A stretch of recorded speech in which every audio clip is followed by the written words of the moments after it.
Evet hanımlar, çok tatlı güzel bir patik modeli anlattım. Patiğin örmesi 20 dakika. Bunu örmek 1 saat. Astarı yüzünü çoktan geçti. Ama değer mi? Değer. Sevdiklerinize böyle bebek görmelere gittiğinizde bu şekilde minik hediyeler yapabilirsiniz. Aslında çok basit bir patik modeli oldu.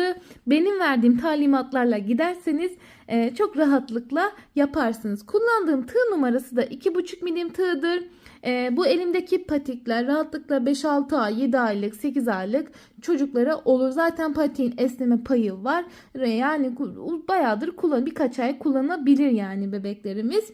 Bu şekilde patiğimiz. Kullandığım ipler de anti-peeling özellikli bebek ipleridir ve hemen örgüye başlayalım. Her şeyden ben uğraşamam. Ben her şeyi takip edemem arkadaş. Ben her şeyin vallahi takayım kafama ya, sinirim bozuluyor ya. Takma değil. Şimdi hanımlar, önce patiğe tabanından başlayacağız.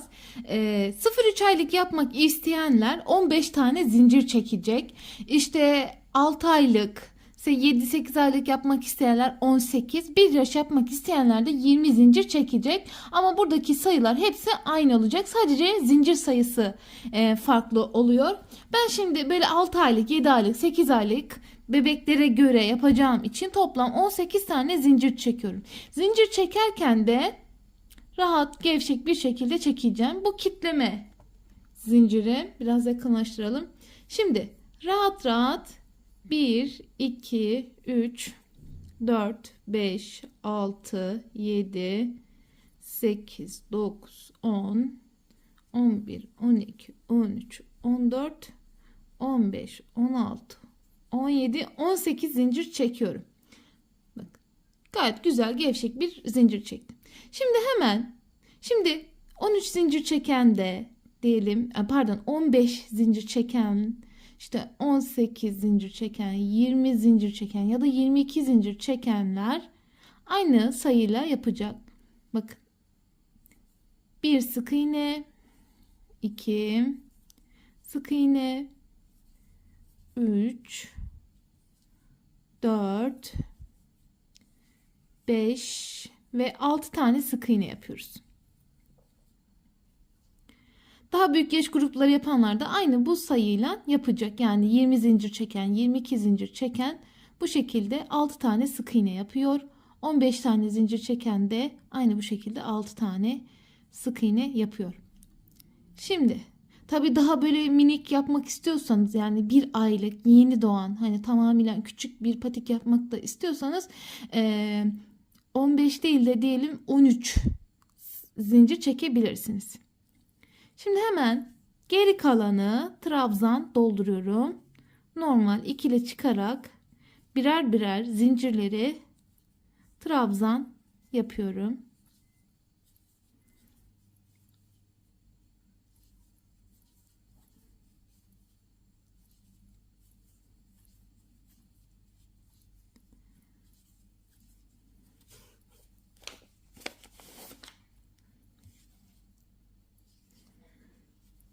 Son zincire gelene kadar bakın birer birer yapıyoruz hanımlar.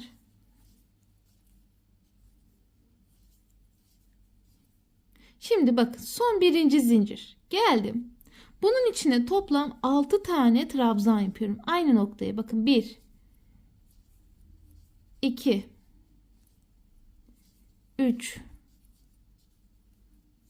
4, 5 ve 6 tane yaptım. Şimdi bakın, patiğin sol tarafını ördüm. Şimdi sağ tarafını öreceğim. Geldim hemen karşısına. Bakın. Bir trabzan, böyle birer birer, bakın hiç artırma yapmadım. Sadece bu son zincirde 6 tane yaptık. Şimdi devam ediyoruz birer birer. Ta ki sık iğnenin olduğu yere kadar. İpi de böyle içinden böyle geçirelim, yürütelim.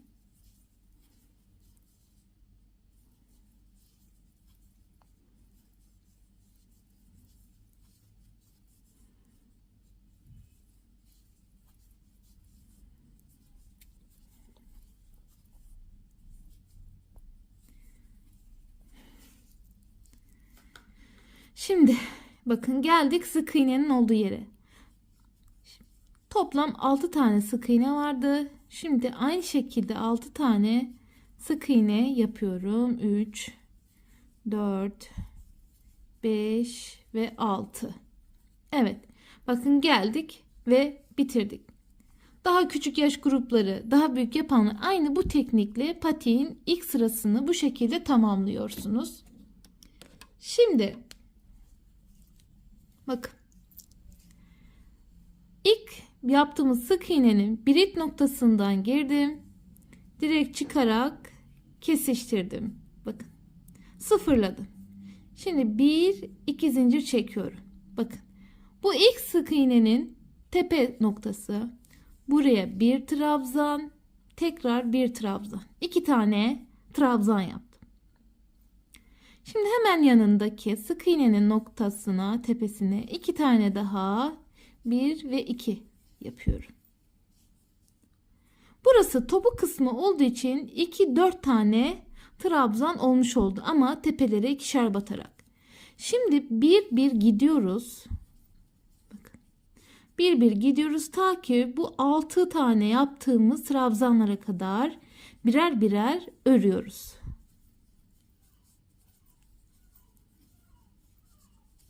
Devam edelim. Birer birer örmeye.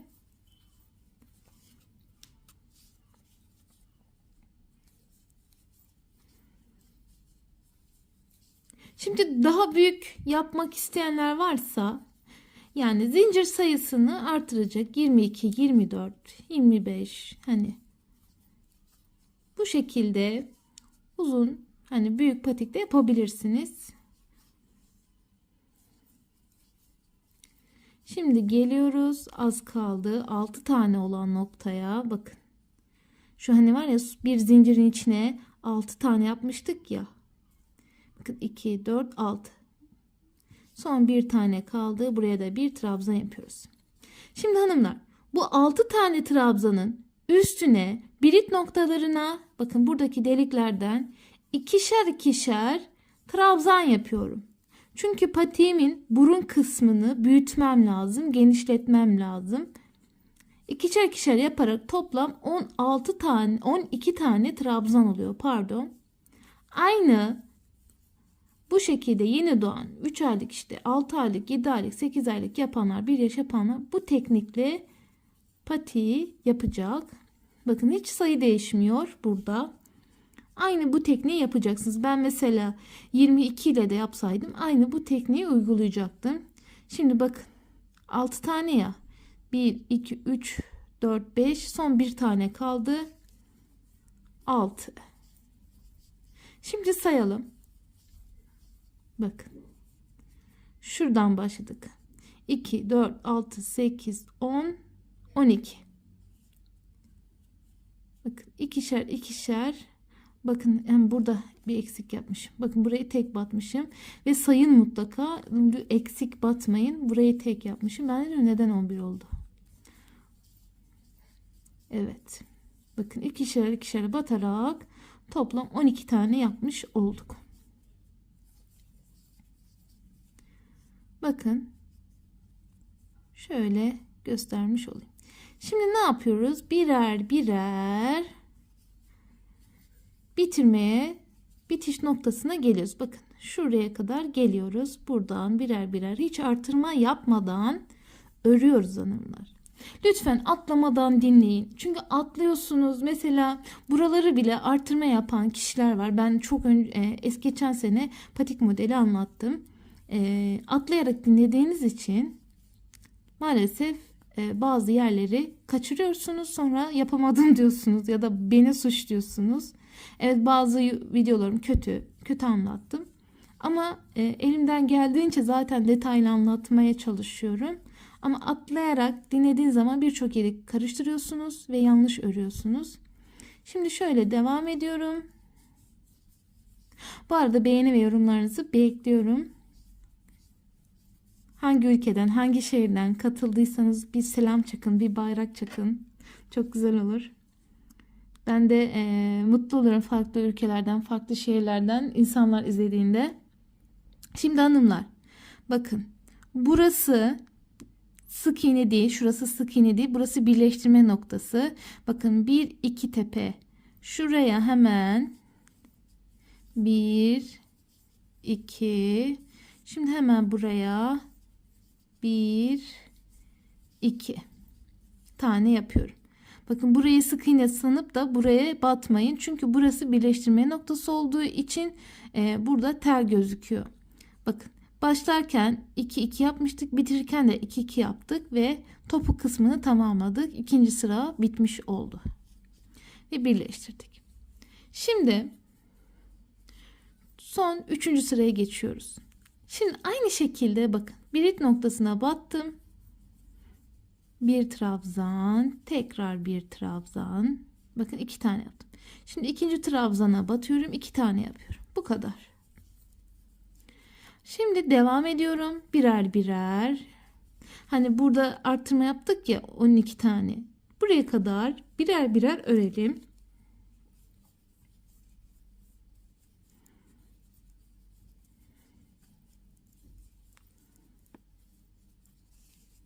Bakın birer birer gidiyorum. Şimdi buradan buraya kadar hemen geliyorum.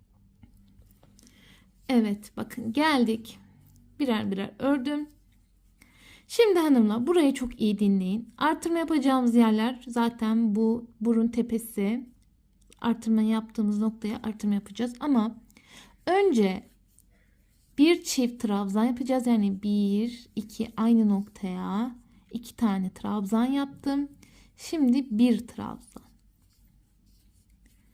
Hemen diğer yanına 2 tane yapıyorum trabzan. 1 ve 2. Hemen diğer yanına 1. Bir tek bir çift yaparak bu burun kısmının artırmasını yapıyoruz. Bu son artırma. Şimdi bu arttırmayı yapın. Daha büyük yapanlar varsa bir sıra daha arttırmak zorunda. Bu sefer 2 tek bir çift yapacak mesela. Ya da 3 tek bir çift yapacak. Diyelim 2 yaş yapanlar varsa, 3 yaş yapan varsa. Ama yani 2-3 yaş bebekler de giymez diye düşünüyorum bunları. Böyle devam ediyoruz. Ta ki son çift yapana kadar. Şimdi geldik. Bakın buraya son çiftin üzerine bir tek yapıyorum. Hemen bunun yanına bakın bir tane kalmış oluyor. Mecburen bir çift yapıyorum hanımlar. Şimdi göstereceğim. Bu kadar. Artırma işlemi bu kadar hanımlar. Şimdi sayalım kaç tane çift kaç tane tek yaptığımızı. 1, 2, 3, 4, 5, 6, 7 tane çift. Şimdi tek sayıyorum. 1, 2, 3, 4, 5, 6 tane de tek yaptım. Bu kadar hanımlar. Şimdi geliyorum. Birer birer son 2 tane kalana kadar örüyorum. Şimdi hiç artırma yapmadan birer birer örüyoruz.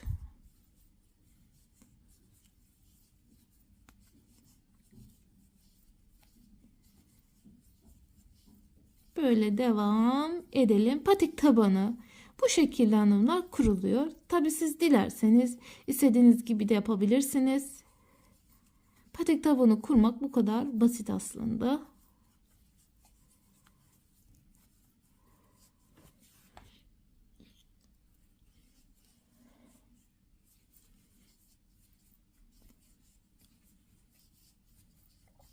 Şimdi bu son sıraydı zaten. Bundan sonra üst bölüme geçeceğiz. Çok basit o da. Onu da göstereceğim. Şimdi bakın.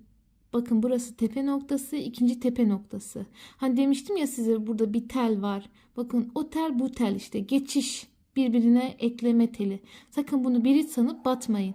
Şimdi buna da 2 tane yapıyorum. 1 2 1 2 yapıyorum. Topuk kısmı olduğu için bakın 2 2 2 2 bitirdim ve birleştiriyorum. Şimdi ezan bitsin. Ondan sonra devam edeceğiz. Şimdi hanımlar üst bölmeye geçeceğiz. Birleştirdik. 2 tane zincir çektim. Şimdi burayı lütfen iyi izleyin. Şimdi hanımlar bakın. Buradaki birit noktaları var ya, böyle. Aslında ben yaparken yanlış yaptım ama neyse, böyle yapacağım. Normalde şu şekilde gitseydim sizin için daha kolay olacaktı. Bu şekilde, ama ben bunun tersini yaptım. Diğer patikte. Ama böyle daha iyi. Ön yüzüne, dış tarafa bakıyor trabzanı. Bakın şuradan giriş yapacağız. Şimdi bak, trabzanın birit noktalarından girdim. Çıkış yaptım. Trabzan yaptım. Bakın. Şuradan minik minik ince birit noktasından girdim. Çıkış yaptım. Sırayla bu şekilde komple çevresini gideceğiz. Şimdi biraz öreyim, mantığı anlayın diye. Bakın, boşluklardan batmıyorum. Fark ettiyseniz birit noktalarından şöyle girelim. Sırayla gidiyorum.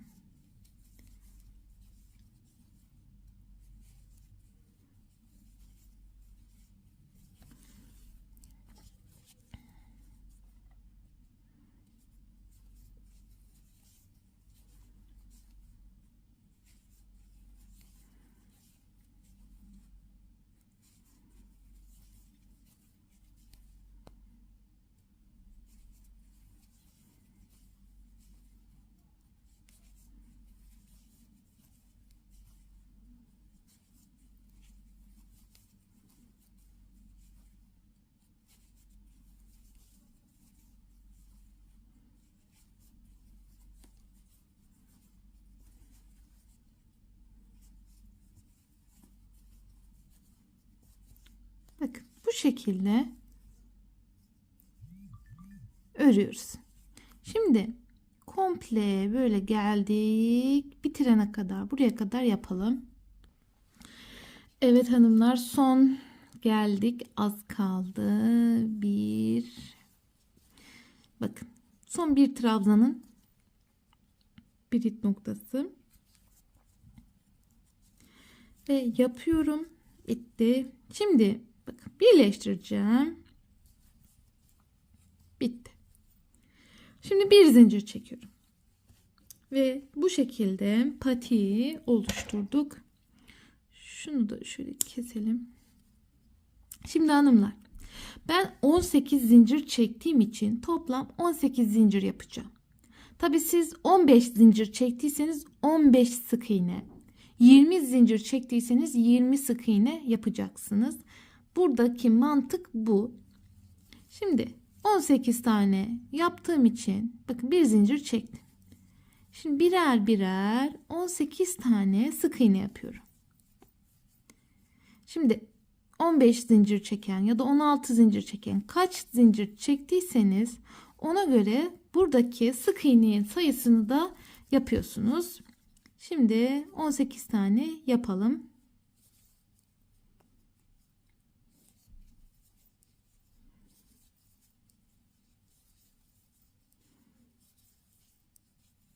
Sonra 18 tane yaptıktan sonra kestirme yapacağız. Çok önemli burası. Sakın burayı özellikle atlamayın. Yoksa yapamazsınız. Patiğin burun kısmını kuramazsınız. Hatalı örersiniz. Buraya kadar geldiyseniz böyle bir beğeni, bir yorum yaparsanız da sevinirim. 1, 2, 3, 4, 5, 6, 7, 8, 9, 10, 11, 12, 13, 14, 15, 16, 17, 18. Toplam 18 tane yaptım. Siz de işte kaç zincir çektiyseniz burada ona göre sık iğnesini yapıyorsunuz. Şimdi kestirmeye geldik hanımlar. Lütfen burayı iyi dinleyin. Kestirip bakın, bu şekilde patik burnunu düşürüyoruz. Ay. Şimdi geldik birit kısmına, battım, çıktım. Bakın, tel aldım. Bu öndeki iki tele çıkış yaptım. Şimdi tekrar tel alıyorum. Şimdi hemen yanındaki birite battım. Bakın, şu öndeki iki teli aldım. Ve bakın, bir iki tane trabzanın birit noktasını teke düşürdüm. Şimdi tel aldım. bir tane buraya bakın trabzan yapıyorum. Bakın 2 de çıktı. Bu kestirmede trabzanları bir de çıkıp bir yapıp teke düşürmek. Bakın bir de çıktım kestirme. Şimdi tekrar diğer trabzan için bakın bir de çıktım. Şimdi bu üçünü topladım, kestirdim. Aynı bu şekilde bir kestirme, bir trabzan yaparak burun kısmını örüyoruz. Şimdi bakın. Şimdi kestirme,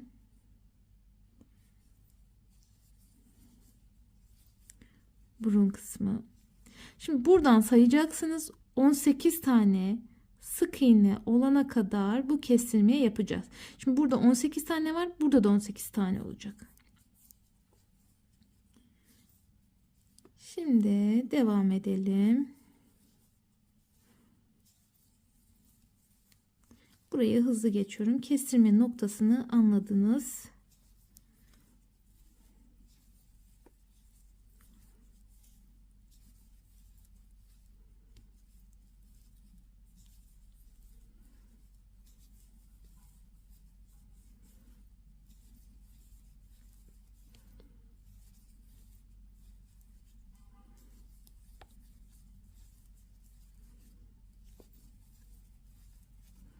Şimdi şu diğer patikte kestirme sayısını sayıyorum. 1, 2, 3, 4, 5, 6, 7, 8 tane yapmışım. Sayıyorum. 1, 2, 3, 4, 5, 6, 7. Son bir tane daha kestireceğim.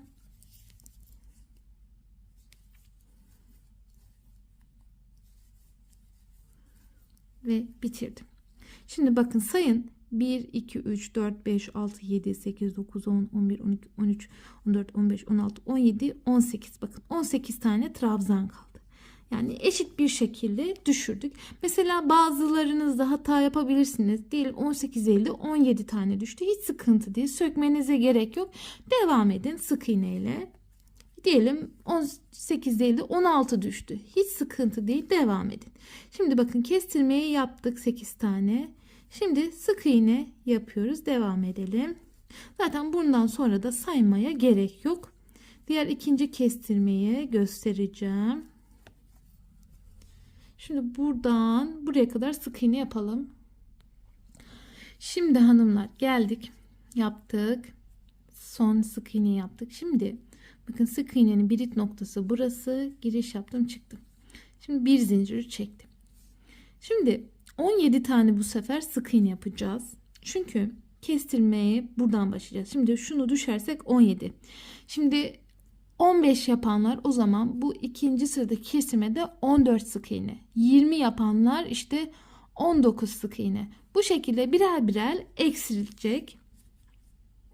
Zaten mantık şu: kestirme geldiğimizde kestirmenin bir tepesi bir de bir önceki sık iğne ile kestirmeye başlayacağız. Saymanıza bile gerek yok hanımlar. Sadece işte sayı isteyenler oluyor. Onun için onlara veriyorum sayısı. Onlar için söylüyorum. Şimdi geliyoruz. Saymama hiç gerek yok. Çünkü önceki patikten biliyorum 17 olduğunu. Önceden çalıştım çünkü patik sayı gerektiren bir işlem. Onun için şu an 17 tane sık iğne yapıyorum. Yani saymanıza bile gerek yok dediğim gibi. Bakın geldik şimdi. Bu sefer kestirmeyi üst üste yapacağız. Arada trabzan olmayacak. Şimdi bakın. Bir kestirme, bir sık iğne değil mi? Bakın bir sık iğne, bir kestirme. Şimdi bu bir sık iğneden başlayacağız kestirmeye. Bu 2 çıktım. Tekrar 2 çıktım ve bitirdim. Bakın. Aynı işlemi bunda da yaptım. Şimdi sürekli kestiriyoruz. Yarım bakın. 2 tele çıktım, birleştirdim. Arada bir trabzan yok. İlk sırada bunu yapmak zorundayız. Çünkü birden kestiği için patiğin önü dar olur. Dar düşer. Şimdi devam ediyoruz. Ta ki diğer kestirme yerinin sık iğne olan yere kadar.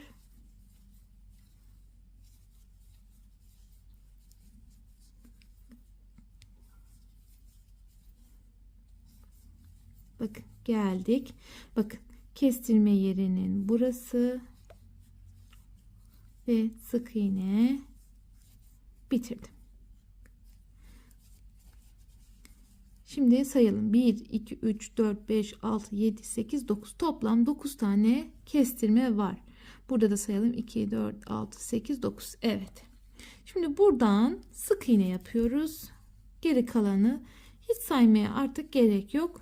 Düz sık iğne yapıyoruz. Önemli olan kestirmekti bizim için. Burun kısımlarını aynı eşit noktada kestirmek. Şimdi düz devam edelim. Örüyoruz. Zaten bu patiyi örmek hiçbir şey değil. Asıl önemli olan süslemesi. Bakalım onu nasıl yapacağız? Birlikte göreceğiz. Böyle gidiyoruz hemen.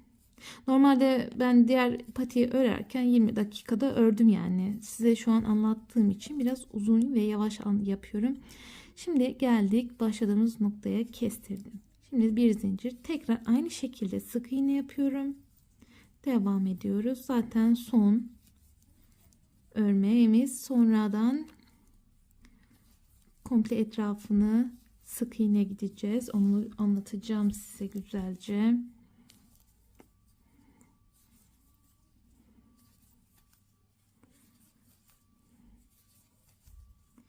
Son kestirmeye geliyoruz hanımlar. Aynı gene bir sık iğne, bir kestirme kalana kadar örüyoruz. Evet geldik.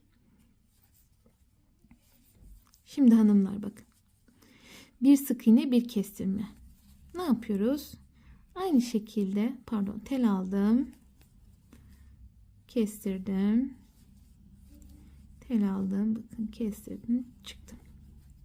Zaten kestirme normal trabzan yaparken hani 2'de çıkıyorsunuz ya, onun ilk biri, sonra diğer geçiyorsunuz karşıya trabzana, onun ilk biri ve ikisini bir çıkıyorsunuz.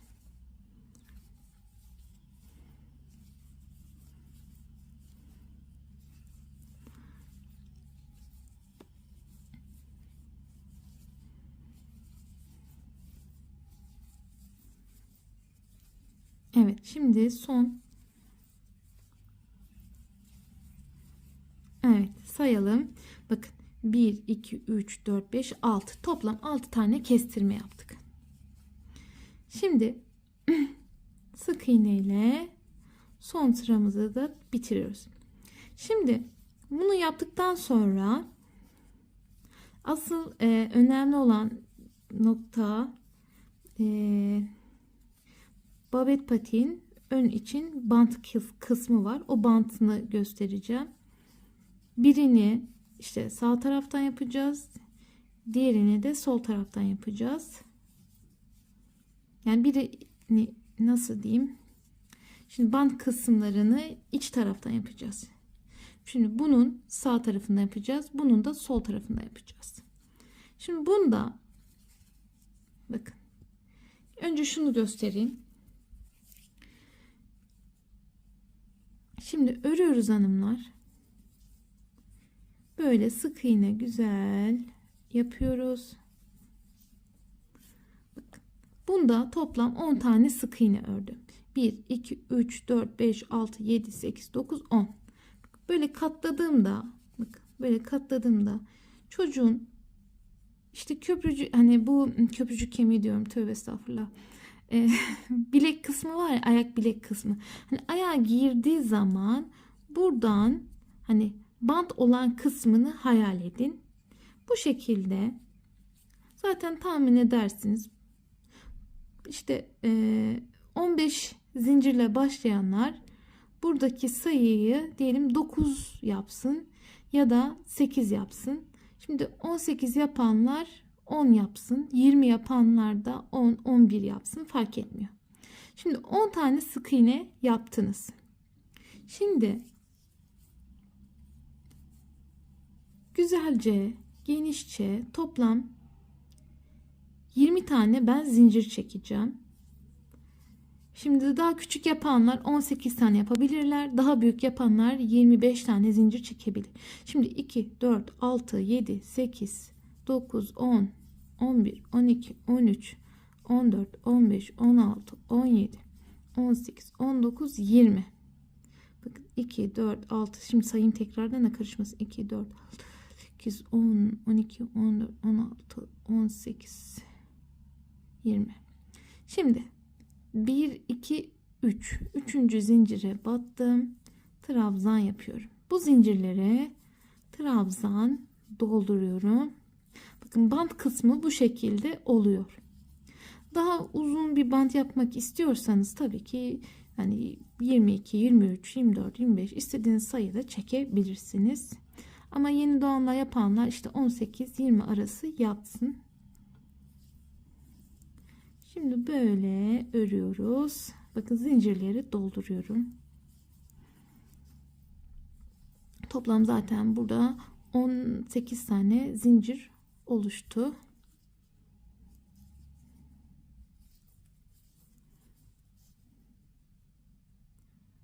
Şöyle.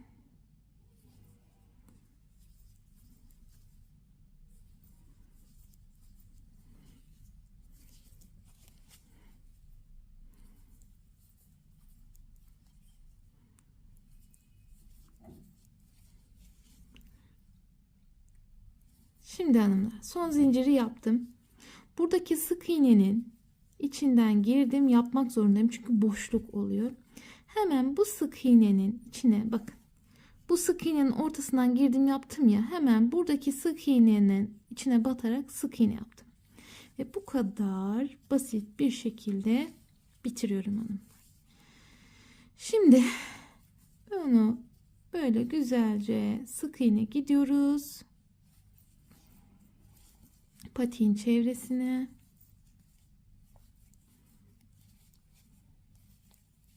Şu an bu elimdeki patik sağ taraf. Şimdi sol tarafın bant kısmını göstereceğim.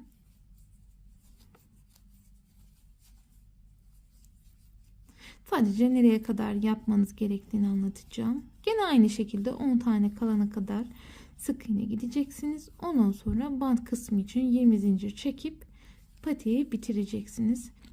Patik yapımı o kadar basit. Asıl mesele süsleme hanımlar. Bakalım nasıl yapacağız?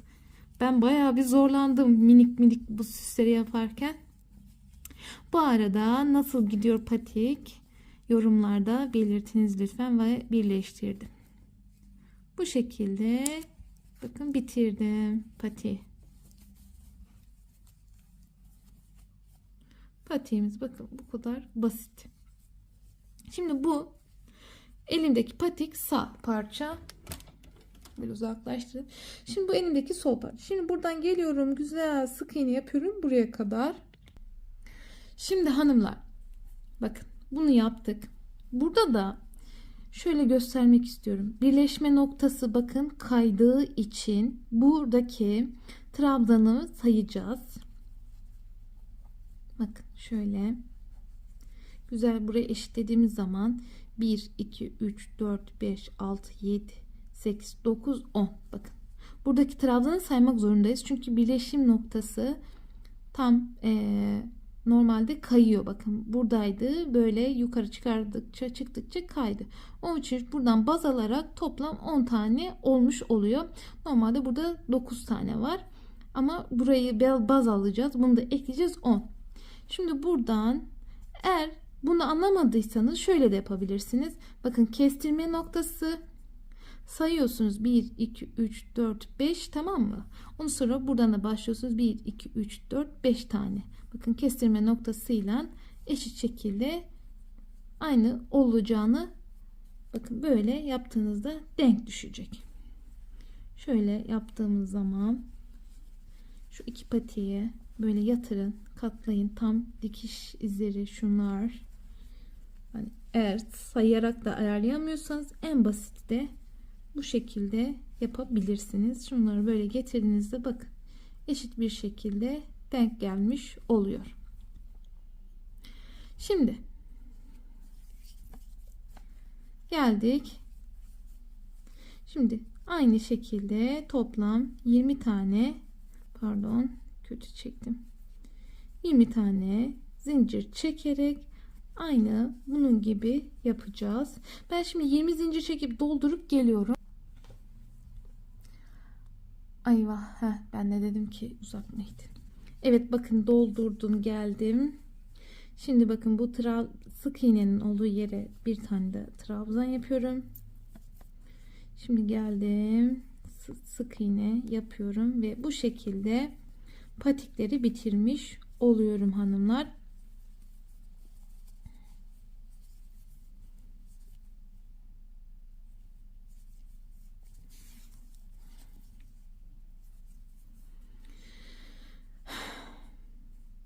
Evet.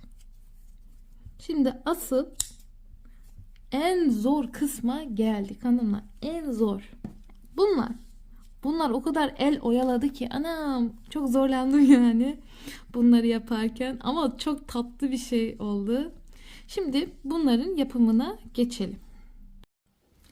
Şimdi hanımlar bakın, önceden çalışmasaydım bu şekilde kötü bir süsü çıkaracaktım, ama bu hata yaparak ikincisini de doğru yapmayı öğrendim. Lütfen atlamadan dinleyin ki bu şekilde minnoş bir süs çıkartalım. Şimdi gerçekten çok basit. Kullandığım ipler böyle elimde olan ipler, fark etmiyor. Her türlü ipten olur. Tığ numarası önemli. Eğer ipiniz incelse 2 milim tığ kullanabilirsiniz. Ama normal bebek ipleri ise 2,5 milim tığ. Şimdi bakın 2,5 milim tığ kullanacağım.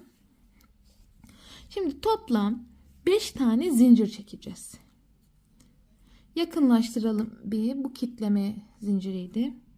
Şimdi bu zemin krem olduğu için bunu çekmek zorundayım. Şimdi 1, 2, 3, 4, 5 tane zincir çekiyorum. Şimdi bakın 4. zincirden girdim. 1 sık iğne ve 2 sık iğne. Sadece bu kadar, 4. Şimdi birer birer gidiyoruz. 1.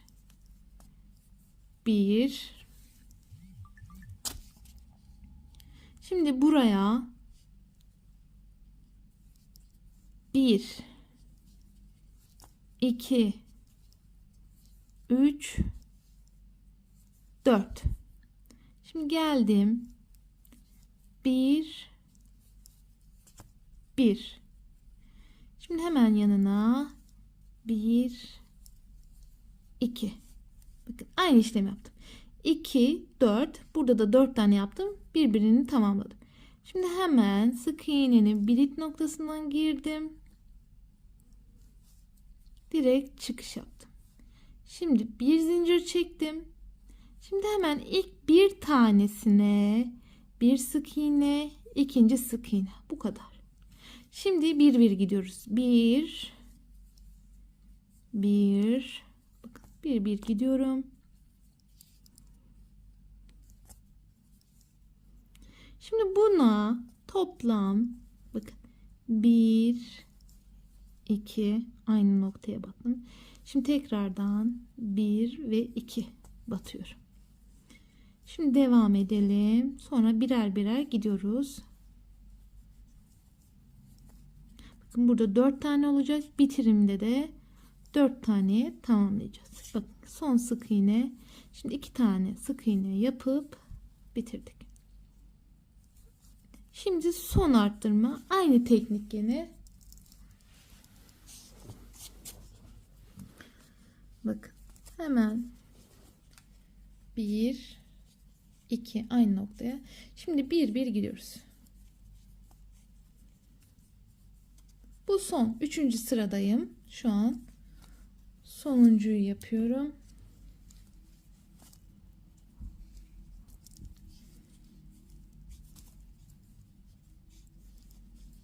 Şimdi buraya 2 battım. Buraya da 2 batıyorum. 4'e tamamladım. Çünkü burada 2 yaptım. Burada da 2 yaptım. 4 oldu. Aynı şekilde de burada da 4'e tamamlıyorum. Şimdi birer birer gidiyorum. Zaten bu sonuncu artırmam. Şimdi buraya son 2 tane yapıp bitirdim. Şimdi kaç sıra ördüğümü unutmuştum. 1, 2, 3, 4, 5, 6, 7 sıra ördüm. 8'de kilitledim. Şimdi bakın 1, 2, 3 sıra ördüm. Şimdi hiç artırma yapmadan birer birer örerek toplam 4 sıra daha öreceğiz hanımlar. Bakın hiç artırma yapmıyorum. Tek tek batıyorum. Birer birer.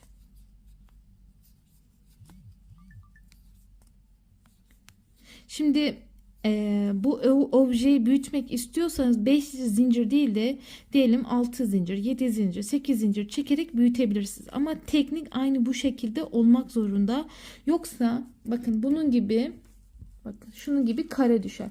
Ama biz yuvarlak bir form istediğimiz için bu tekniği yapmak zorundasınız. Ben mesela ilk yaptığımda hatalı arttırma yaptığım için sadece bir sıra fazladan artırma yaptığım için ne oldu? Fazla oldu. Kare olarak düştü. Şimdi birleştiriyorum. Şimdi diğer 5. şu an sırayı örüyorum. 4 ördüm çünkü. Şimdi bakın düz devam ediyoruz. Birleştirdikten sonra 5, 6, 7 3 sıra daha örüp geleyim hanımlar. Videoda fazla uzun olmasın. Çünkü çok işimiz var. Bu minnak süslen çok işimiz var maalesef. Böyle devam edelim. Bu arada neredeyseniz, buradaysanız, eğer şu an bu videoyu izliyorsanız yorumlarınızı bekliyorum. Hangi ülkeden, hangi şehirden katıldıysanız. Şimdi burayı da birleştirelim. Böyle bakın devam edelim. Şimdi 1, 2, 3, 4, 5 sıra ördüm. 6 ve 7'yi örüp geliyorum. Evet hanımlar, şimdi geldik birleştirme noktasına. Bakın 2, 4, 6, 7 sıra ördüm. Birleştirirken de böyle aldık. Çıkış yapacağız. Tek tek batarak sık iğnelerin böyle iki noktasından da bakın bir önden bir arkadan bu şekilde birleştiriyoruz.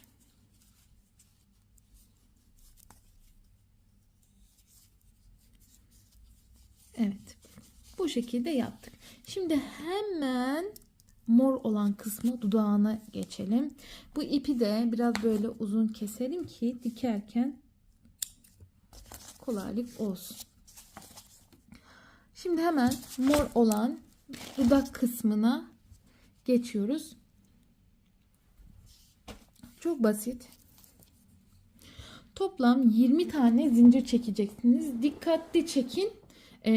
Çok sık çekmeyin. Güzel, rahat. Bu kitleme 1, 2, 3, 4, 5, 6, 7, 8, 9, 10, 11, 12, 13, 14, 15, 16, 17, 18, 19, 20 tane zincir çektim.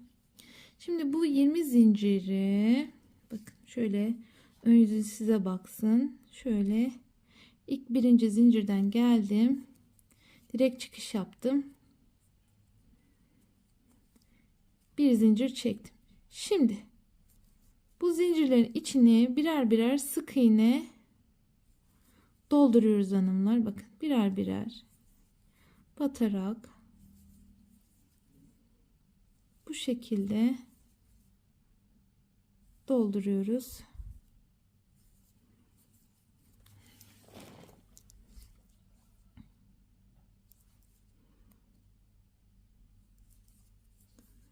İlk de zaten bunu doldurmak zor.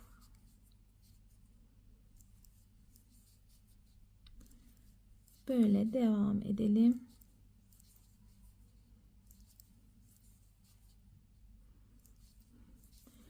Bu oyuncak yapanlar gerçekten çok sanatkar benim gözümde. Harika işler yapıyorlar. Yani onlar ayrı bir leveldeler yani. Böyle yani bu sık iğne tekniği uygulayarak, sayarak Çok zor yani. Ben hayatta böyle çok zor yaparım yani. Böyle bakın birleştirdik. Şimdi ikinci sırayı da sık iğne yapıyoruz. Normalde sürekli sayman lazım. Aynı parçayı eşit düşürmen lazım. Hani bu oyuncak yapan kişiler gerçekten oyuncakları ucuza satıyorlar mesela. Yani değmiyor gerçekten. Yani bunu ben yaparken bayağı bir zorlandım işte. Çünkü sayıyorsun, örneğe düşürmen lazım. Saatlerce uğraştım yani bunun düşmesi için güzel. Bir internette gördüm. Hatta sayfamda paylaştım. Çok isteyen oldu. Dedim hadi anlatalım dedik biz de. Öyle giriştik bu işe. Şimdi bakın ikinci sırayı da bitirdim. Şimdi üçüncü son sırayı sık iğne yapıyorum.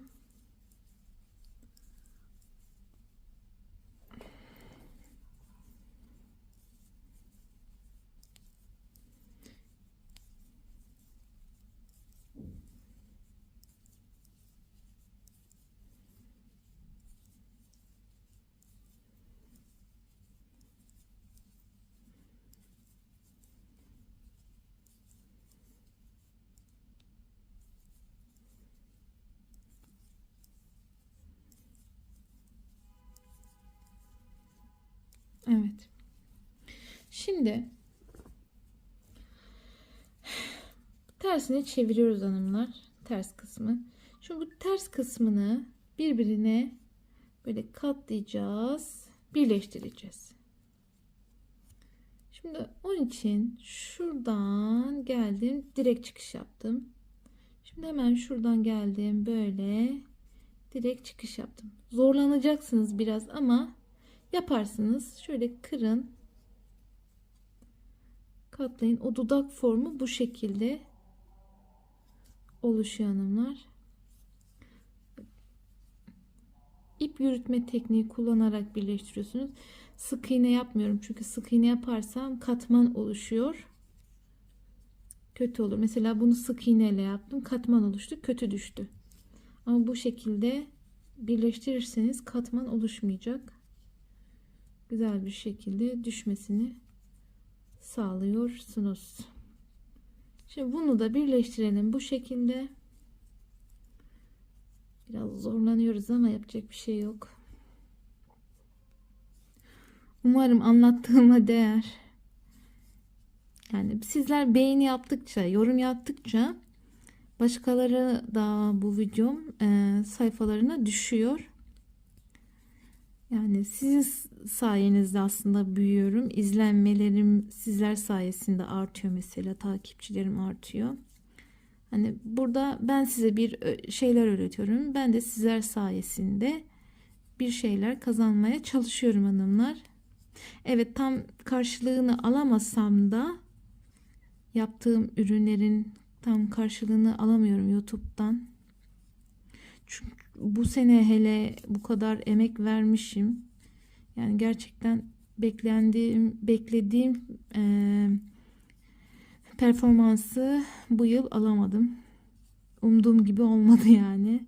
Ama bir yandan da şöyle bakıyorum, kendimi geliştirdim. Bayağı bir geliştirdim. Bakalım seneye daha ne olur. İnşallah daha iyi yerlere gelirim. Daha iyi modeller anlatırım. Benim maksadım zaten evet hem para kazanmak ama sizlerin de kolayca pratik bir şekilde modeli rahatça çıkarabilmeniz. Evet, şimdi geldik, birleştirdik ve bu kadar dudak kısmı ve ipi de uzun kesiyoruz ve bitirdik. Bu kadar hanım. Dudak kısmı da bakın bu şekilde oluyor. Dudağımız böyle. Şimdi göz kısmına geldik. İsterseniz yakınlaştıralım. Şimdi toplam 4 tane zincir çekeceğiz. Bu kitleme. Şimdi 1, 2, 3, 4 zincir. Şunu da şöyle biraz yapalım. Şimdi ilk birinciden girdim. Direkt çıkış yaptım. 2 zincir çektim. Şimdi bu halkanın içine toplam çakma sık iğne yapacağız. Çakma trabzan yapacağız. Bakın. Tek tek çıkıyoruz. 1 2 3 4 5 6 7 8 9 10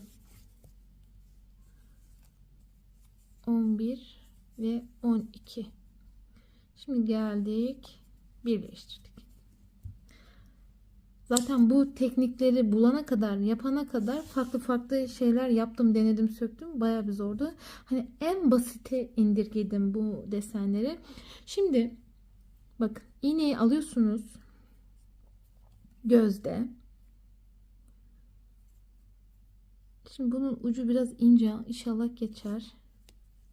Bakın. Şimdi bakın, buradaki şey var ya, bu üstteki kanat değil de bu alttaki kanat. Buradan böyle, burası çok önemli. Bu şekilde geçiriyorsunuz. Burayı lütfen iyice izleyin. Çünkü gözün muntazam bir şekilde düşmesini sağlayacak. Bakın, ben bunu birkaç kere çalıştım gözü, yani yaptım, söktüm, bozdum. Defalarca denedim. Bu şekilde buldum yani tekniğini. Şimdi böyle yapıyoruz hanımlar. Bakın. Şimdi çekin. Şunu da böyle yapın. Bakın. Bakın. Düğme gibi model düştü. Bakın, ay hapşurdum da kusura bakmayın. Şimdi bakın, düğme gibi gözü düştü yani. Bildiğimiz düğme yani. Bu teknik gerçekten çok güzel bir teknik. Şöyle buradan böyle yapalım. Bağlayalım. Şimdi minik boncuklardan, şöyle boncuk lazım bize. Şimdi şu an nerede boncuklarım? Kolay bir yerde mi diye bakıyorum. Ha, gözümün önündeymiş bu. Görmemişim. Şöyle. Bak. Aslında gözleri ben şimdi mi dikiyordum? Yok. Evet, gözleri ben buna dikerken en son yapıyorum. İşte diğer gözü de yapın gelelim. Ondan sonra dikelim. Önce şimdi diğer gözü de yaparım. Önce bir dudağı dikelim de. Evet, mesele iğnenin ince olması. İğneyi değiştirdim. Daha ucu kalın olan bir iğne tercih ettim. Şimdi bunu böyle, pardon, evet, şu kısım var ya, şu kısım, onu buna böyle güzelce dikeceğiz. Böyle bir alttan bir üstten.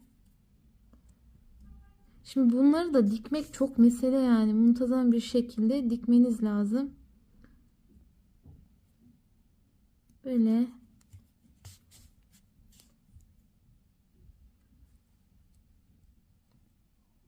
dikeceğiz.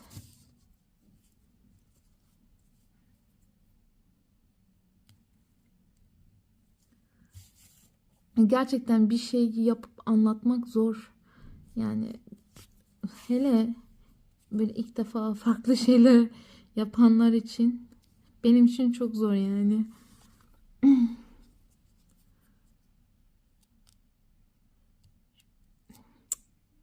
Velhasıl kelam böyle dikiyorsunuz hanımlar.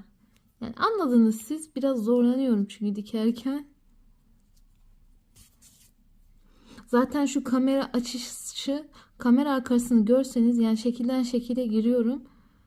Rahatsız oturuyorum. Rahat oturamıyorum mesela, hani anlatırken de. Hani bazen açımız kayıyor falan. Yani normal bunlar. Evet, şimdi bak geldik. Ne yaptık? Şimdi üst kısma. Bakın, üst kısma geçtik.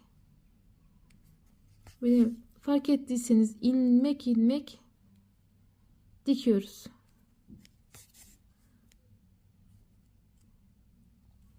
Şimdi diğer gözü de dikeyim de sonra saçlarını bir keselim.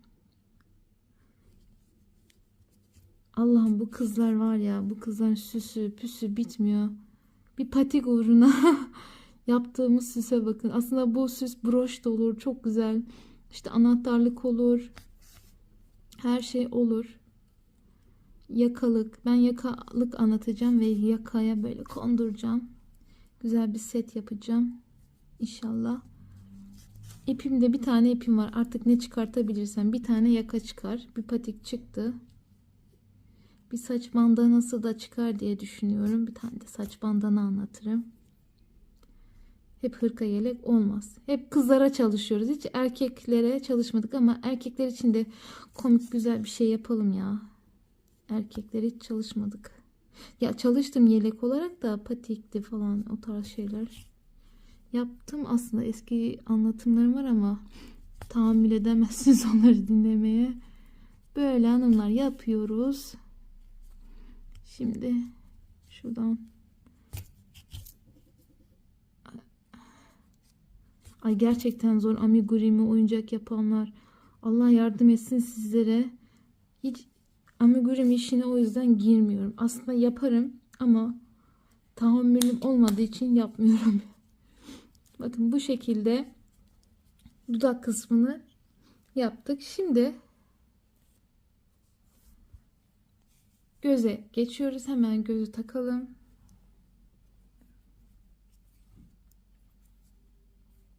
Dikelim, takalım diyorum. Güzelmiş. Bakın gözün burası. Şimdi gözü de böyle geleceksiniz. Böyle konduracaksınız. Tek tek bunu da dikeceğiz hanımlar. En son işte bakın şöyle geldik. Tek tek dikiyoruz. Diğer gözü de yapalım. Ondan sonra ya da durun. Hiç şey yapmayın. Gerçi ben yapmayayım. Siz videoyu zaten istediğiniz gibi ilerletiyorsunuz. Mesele kamera arkası. Kamerayı durduruyorum. Örüyorum. Sonra geliyorum size anlatıyorum. Yani şu an video size diyelim yarım saatse bunun çekimi, hazırlaması falan benim için yani 2 saat, 3 saat sürüyor yani hanımlar. Bazı yerlerde hatalı anlatıyorum. Onları söküyorum. Kırpıyorum. Tekrar anlatıyorum mesela. Kolay değil bizim işimiz. Onun için yani diyoruz beğeni yapın, yorum yapın. Emeklerimiz boşa çıkmasın diye. Hani biz de bir şeyler kazanmaya çalışıyoruz. Biz de hem de sizlere bir şey öğretmek istiyoruz. Umarım doğru anlatabiliyoruzdur diye düşünüyorum. Şimdi geldik. Bakın göze. Gözü de yapıyoruz. Bir tane böyle takalım. Evet. Göz istediğiniz gibi şaşı da yapabilirsiniz. Hiç tatlı bir şey oluyor böyle. Şaşı da olur. Farklı farklı yapabilirsiniz. Asıl şey saçları. Allah'ım saçlarını örmek çok komik ya. Şimdi yeşil ipten keseceğim. Göstereceğim size. Ama ben bir gözünü, diğer gözünü yapıp geleyim. Hemen saçlarını da göstereceğim size. Evet bakın göz kısmı da bu şekilde oldu hanımlar. Diğer gözünü yapıp geliyorum ve saçlarını kesip geliyorum. Şimdi hanımlar geldik, saçlarını böyle öreceğiz. Saçların ölçüsünü bu şekilde alıyorum. 4 parmağıma sararak böyle, sonra buradan kestim. Bu boyutta saç elde ettim. Şimdi 5 tane telden yapacağım. Bakın arka kısımdan geçireceğiz. Bakın şöyle tam arka kısımdan tığ geçirelim.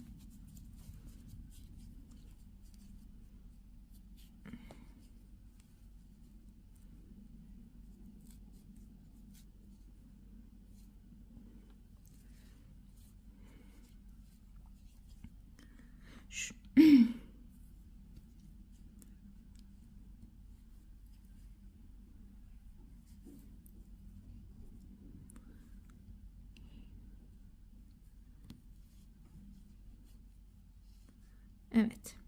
Böyle yapalım. Şimdi örelim. 3 4 tane de ortada olsun. Köşeden böyle ayırdık. Böyle eriyoruz minik minik.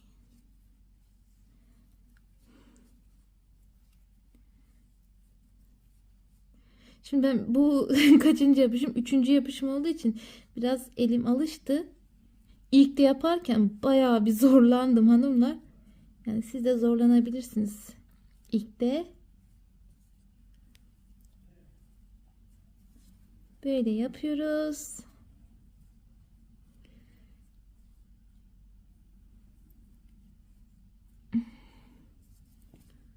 Şimdi pembe ipten de fiyonk yapacağız. Ama hanımlar bunu bir yapıştırıcı kullanın mutlaka. Yoksa sökülüyor. Bunun pembe fiyonkunu yaparken. Şunu şöyle yapalım.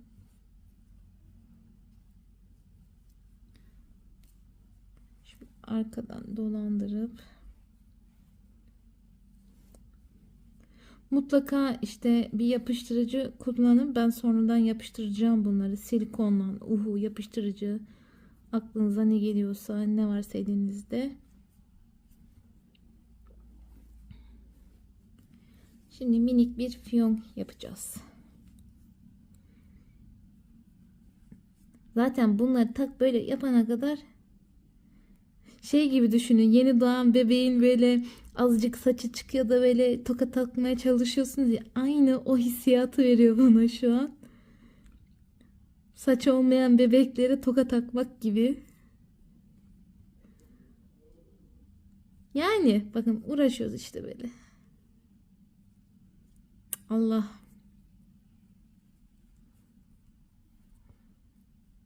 Evet.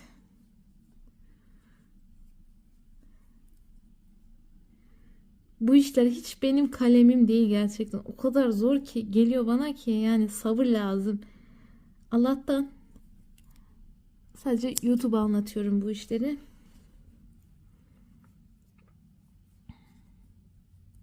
Sabrı olan varsa yapsın, satsın inşallah. Bol satışlarınız olur. Neyse bunu sonra yaparız ya hanımlar. Bitmiş elimde var. Bakın bu şekilde 2 tane. Nerede diğeri? Bir tane daha olacaktı. Bu şekilde süsleri yapıyorsunuz hanımlar.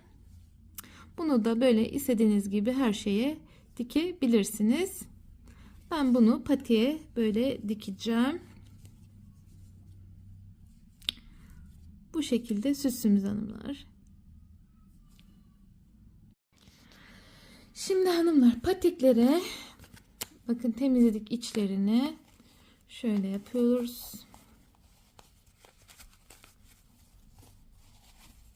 Düğmelerini dikmeyi unuttum ama dikerim. Sonradan dikeceğim. Şuradan şöyle tam dikecek. Neredeyse bakın aynı eşit şekilde düğmesini dikeceksiniz. Şimdi bu süsü buna dikeceğiz. Dikmesi de basit zaten. Şöyle ipten geçirelim. İğneye. Evet. Bak dilerseniz bu şekilde. Dilerseniz de bu şekilde yapabilirsiniz ama bu şekil çok daha güzel oluyor. Böyle yapalım, dikelim. Şimdi tam ortalayalım patiyi. Zaten tam ortası. Şu kesme yerlerini denk alırsak. Evet. Böyle.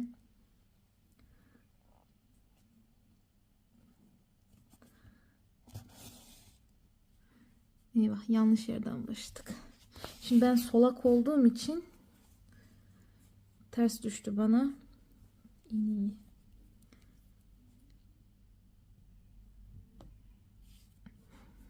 Evet, tığda sağım ama sadece tığda sağım.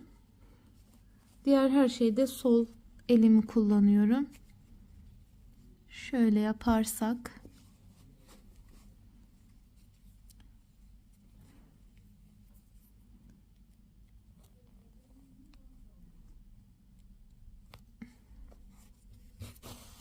Evet, şimdi oldu. Şimdi buradan böyle güzelce dikelim hanımlar.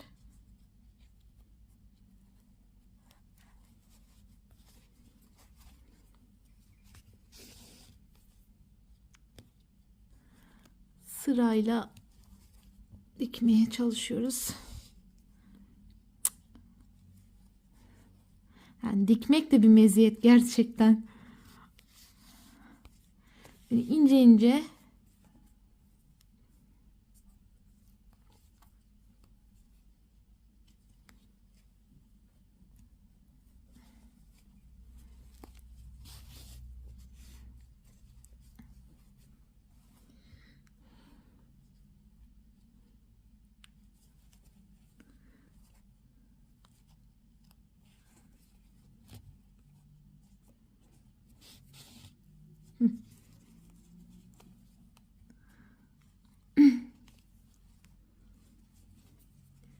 şimdi buraları da böyle güzel altından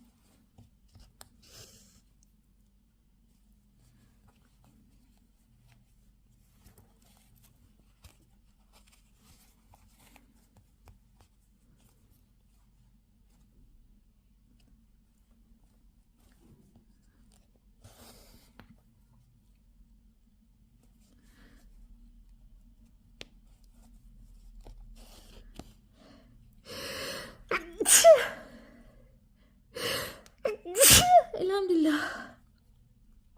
Şimdi böyle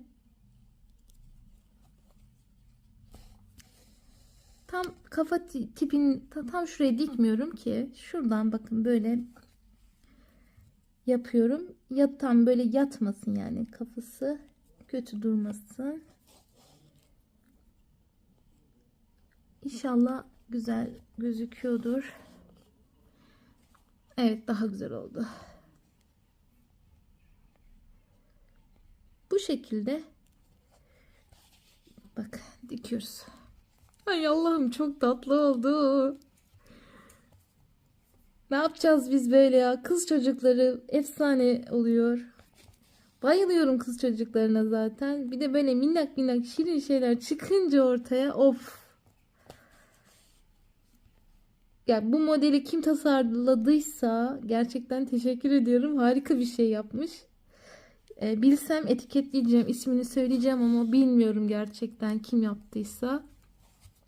Bakın böyle çok tatlı bir patik oldu. Şu dudaklarını şeyle bağlayalım, biraz birleştirelim. İçeriden, çünkü açılıyor dudakları, bozulmasın. Diğerini dikmiştim, bunu dikmeyi unuttum. Şöyle gizli gizli dikelim dudağını. Eyvah, çıktı. Neyse hanımlar, böyle işte. Patiğimiz bu şekilde oldu. İncileri de dikip patiği de bitirmiş oluyoruz ve uzaklaştıralım. Bu şekilde hanımlar patiğimiz. Beğeni ve yorumlarınızı bu sefer gerçekten bekliyorum. Bir başka videoda görüşmek üzere. Şimdiden herkese kolay gelsin.